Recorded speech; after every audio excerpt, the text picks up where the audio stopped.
दोस्तों, कश्मीरी पंडित ये शब्द सुनते ही हमारे दिमाग में ऐसे लोगों का ख्याल आता है जिनके साथ टॉर्चर, लूटपाट और मर्डर जैसे न जाने कितने ऐसे जुल्म किए गए कि मजबूरी में उन्हें अपना घर, अपना कश्मीर हमेशा के लिए छोड़कर भागना पड़ा। कश्मीरी पंडितों पर हुए इस जुल्म की ये कहानी आज से करीब 30 साल पुरानी है, लेकिन हैरानी की बात है कि आज तक इन लोगों को इंसाफ नहीं मिल पाया है। अभी हाल ही में कश्मीरी पंडितों की इस कहानी पर एक Bollywood film the Kashmir files भी रिलीज हुई है, जिसे आप में से काफी सारे लोग देख भी चुके होंगे। लेकिन फिर भी बहुत से लोगों के मन में ये सवाल उठते हैं कि कश्मीर में जो हिंदू और मुस्लिम सैकड़ों सालों से मिलजुल कर रहते आ रहे थे, अचानक से उनके बीच इतनी बड़ी दरार कैसे पैदा हो गई। ऐसी क्या वजह थी कि इस जेनोसाइड को रोकने के लिए भारतीय सरकार भी कुछ नहीं कर पाई, और इस पूरे इंसिडेंट में पाकिस्तान का क्या रोल था। चलिए इन सभी सवालों के जवाब ढूंढने की कोशिश करते हैं और महसूस करते हैं उस दर्द को जिसे 1990 के दौरान लाखों कश्मीरी पंडितों ने सहा था।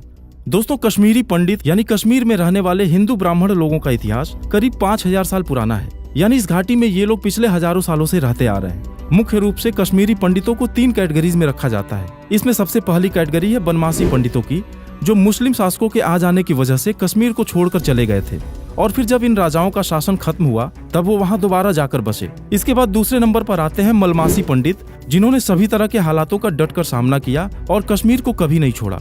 और तीसरे नंबर पर आते हैं बुहीर पंडित, जो बिजनेस व कामकाज करने के इरादे से कश्मीर जाकर बसे थे। अब यूं तो ये लोग कश्मीर के मूल निवासी हैं, लेकिन साल 1990 के दौरान जब ये घटना हुई तब ये लोग कश्मीर में माइनॉरिटी बन चुके थे। तो अब सवाल ये आता है कि ये लोग अगर इतने लंबे समय से अमन और शांति के साथ कश्मीर में रह रहे थे, तो अचानक ऐसा क्या हुआ कि इनको इन्हीं के घर से भगा दिया गया। दोस्तों, जब कभी कोई ऐसी बड़ी घटना होती है तो उसके होने के पीछे कोई एक नहीं बल्कि कई सारे फैक्टर्स होते हैं, और कश्मीर के इस मामले में भी ऐसा ही कुछ हुआ था। अब यूं तो पाकिस्तान की वजह से कश्मीर के हालात 47 के बाद से ही खराब थे, लेकिन इन हालातों के और ज्यादा बिगड़ने की शुरुआत साल 1975 में हुई। दरअसल हुआ ये कि 1975 में भारत की तत्कालीन प्रधानमंत्री इंदिरा गांधी और कश्मीरी पॉलिटिशियन शेख अब्दुल्ला के बीच एक अकॉर्ड साइन किया गया था, जिसे आज इंदिरा शेख अकॉर्ड कहा जाता है। इस एग्रीमेंट में यह तय किया गया कि कश्मीर से धारा 370 हटाकर उसे पूरी तरह भारत से जोड़ दिया जाएगा, और इसी एग्रीमेंट की बदौलत शेख अब्दुल्ला को कश्मीर का सीएम भी बना दिया गया। अब जैसे ये अकॉर्ड साइन किया गया तो कश्मीर में रहने वाले प्रो पाकिस्तानी या कहें कि एंटी इंडियन ग्रुप्स तुरंत एक्टिव हो गए और अपनी पॉलिटिक्स को चमकाने के लिए वो इस अकॉर्ड का विरोध करने लगे, क्योंकि ये एग्रीमेंट उनके आजाद कश्मीर वाले एजेंडा के खिलाफ था। इन ग्रुप्स में मुख्य रूप से भारत के कश्मीरी हिस्से से जमाते इस्लामी कश्मीर व पीपल्स लीग, और पाकिस्तान ऑक्युपाइड कश्मीर से जम्मू कश्मीर लिबरेशन फ्रंट यानी JKLF जैसी पार्टीज शामिल थी।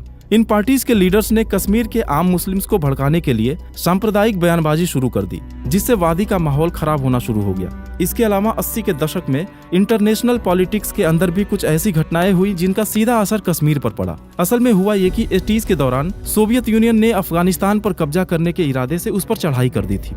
साथ ही सोवियत यूनियन को वहां से खदेड़ने के लिए अमेरिका भी अफगानिस्तान में घुस गया।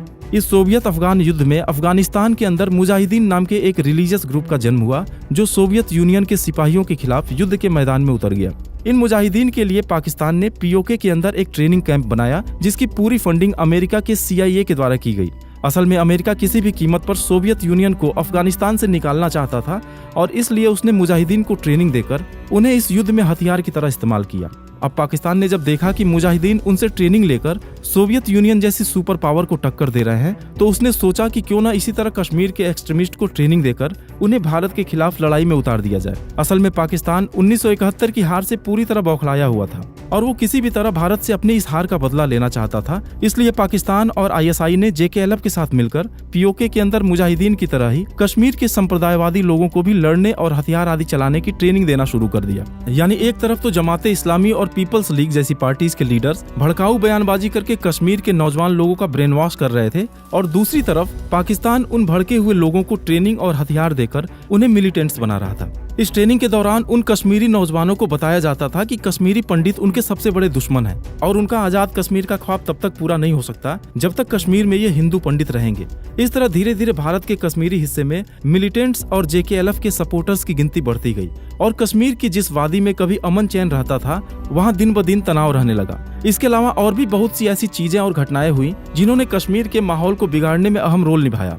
इसमें 80s के दौरान शेख अब्दुल्ला द्वारा 300 से ज्यादा कश्मीरी जगहों का नाम इस्लामिक तौर पर बदलना और अपनी ऑटोबायोग्राफी में कश्मीरी पंडितों को इंडियन गवर्नमेंट का मुखबिर कहना आदि शामिल था। 1982 में शेख अब्दुल्ला का देहांत हो जाने के बाद उनकी पार्टी नेशनल कॉन्फ्रेंस की बागडोर उनके बेटे फारूक अब्दुल्ला ने संभाल ली, जो कि 1983 के स्टेट इलेक्शन में बहुमत साबित करके कश्मीर के नए सीएम बन गए। लेकिन सेंट्रल गवर्नमेंट के साथ आपसी मतभेद होने के कारण साल 1984 में उन्हें उनके पद से हटाकर उनके बहनोई गुलाम मोहम्मद शाह को जम्मू कश्मीर का नया सीएम बना दिया गया। यानी जिन लोगों ने बहुमत देकर फारूक अब्दुल्ला को अपना सीएम चुना था, उनके ऊपर जबरदस्ती एक ऐसे व्यक्ति को सीएम बनाकर बैठा दिया गया जिसके पास लोगों का कोई समर्थन नहीं था। कहते हैं कि गुलाम मोहम्मद शाह ने अपने कार्यकाल के दौरान सिर्फ अपने पॉलिटिकल बेनिफिट के लिए कई ऐसे फैसले लिए जिनका खामियाजा आगे चलकर कश्मीरी पंडितों को भुगतना पड़ा। दरअसल गुलाम मोहम्मद शाह ने अपने साथ ऐसे संप्रदायवादी और कट्टरपंथियों को शामिल किया जिन्हें नेशनल कांग्रेस के दूसरे लीडर्स ने पार्टी में कभी जगह ही नहीं दी थी। इस तरह जो लोग कश्मीर की वादी में जहर घोलने का काम कर रहे थे,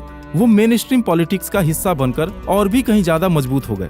इसके अलावा गुलाम मोहम्मद शाह ने 1986 में कश्मीर के एक प्राचीन मंदिर को तोड़कर वहां मस्जिद बनाने का ऐसा कंट्रोवर्शियल डिसीजन लिया जो कश्मीर के लिए विनाशकारी साबित हुआ। उनके इस डिसीजन के खिलाफ कश्मीरी हिंदुओं ने सड़कों पर उतरकर प्रोटेस्ट किए और इसी के नतीजे कश्मीर के अंदर दंगे शुरू हो गए, जिसमें खास तौर से कश्मीरी पंडितों को टारगेट किया गया। इन सभी विवादों के चलते सेंट्रल गवर्नमेंट ने 12 मार्च 1986 के दिन स्टेट गवर्नमेंट को डिसमिस करके गवर्नर जगमोहन मल्होत्रा को कश्मीर का इंचार्ज बना दिया। लेकिन सेंट्रल गवर्नमेंट के इस फैसले का इस्तेमाल भी उन सेपरेटिस्ट ने अपने फायदे के लिए किया, जहां उन्होंने लोगों के बीच ये नया प्रोपेगेंडा चलाया कैसे एक हिंदू गवर्नमेंट कश्मीर के मुस्लिम्स पर अपनी मनमानी चला रही है, और इस पूरे मामले को हिंदू सेंट्रल गवर्नमेंट वर्सेस मुस्लिम कश्मीर बना दिया गया। इन बिगड़ते हुए हालातों को काबू करने के लिए फारूक अब्दुल्ला और भारत के नए पीएम राजीव गांधी ने एक नया एकॉर्ड साइन किया, जिसे राजीव फारूक एकॉर्ड नाम दिया गया।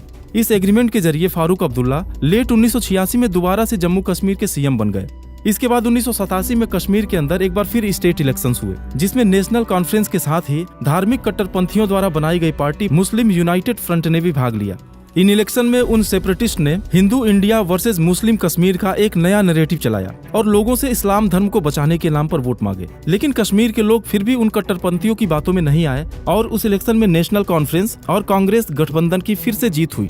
लेकिन नेशनल कॉन्फ्रेंस की इस जीत पर उन संप्रदायवादी लोगों ने एक नया प्रोपेगेंडा चलाया कि सेंट्रल गवर्नमेंट ने इस इलेक्शन को बेईमानी से जीता है, और लोगों के बीच इस मैसेज को फैलाया गया कि सरकार कश्मीर के मुसलमानों को दबाने के लिए अब मनमानी पर उतर आई है।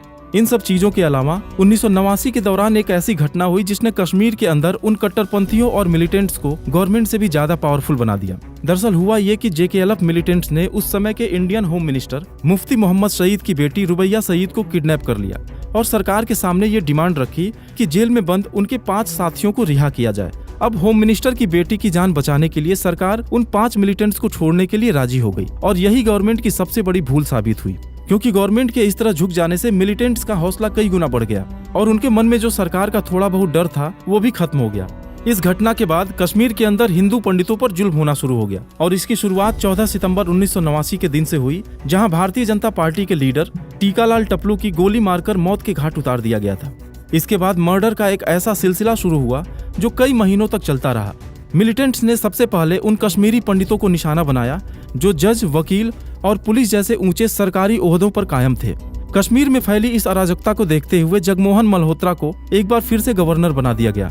अब चूंकि फारूक अब्दुल्ला और जगमोहन मल्होत्रा के बीच आपसी पॉलिटिकल मतभेद थे, इसलिए उनके दोबारा गवर्नर बनाए जाने से नाराज होकर फारूक अब्दुल्ला ने अपने सीएम पद से इस्तीफा दे दिया, और उनके इस इस्तीफे ने कश्मीर के उन हालातों में आग के अंदर घी डालने का काम कर दिया, क्योंकि सीएम के इस तरह अचानक हट जाने से हालात पूरी तरह आउट ऑफ कंट्रोल हो गए और कश्मीर पूरी तरह उन मिलिटेंट्स और सेपरेटिस्ट के हाथ में आ गया।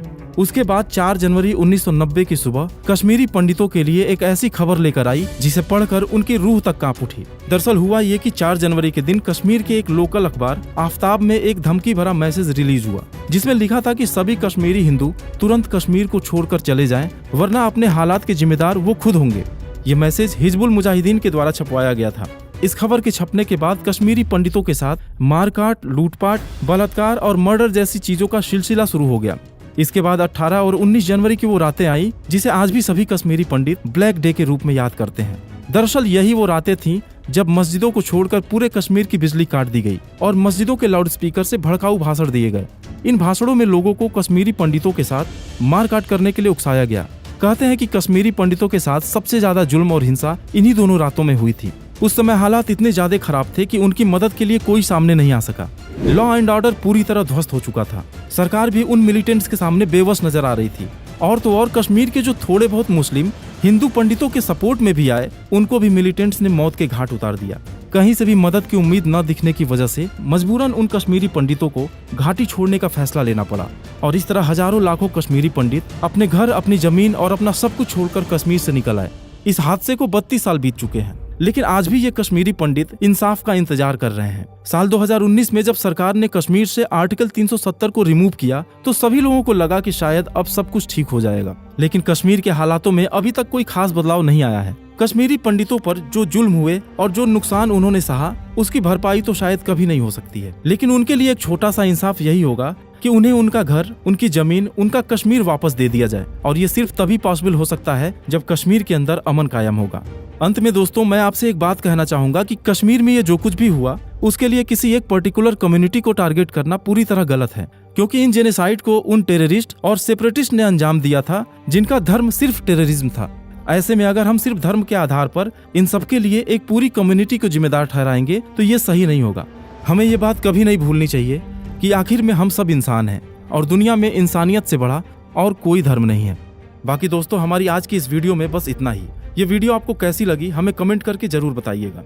साथ ही इसी तरह के इंटरेस्टिंग वीडियोस को लगातार देखने के लिए द ग्लोबल स्टोरीज को सब्सक्राइब करिए और बेल आइकन को भी दबाना न भूलिए। आपका बहुमूल्य समय देने के लिए धन्यवाद।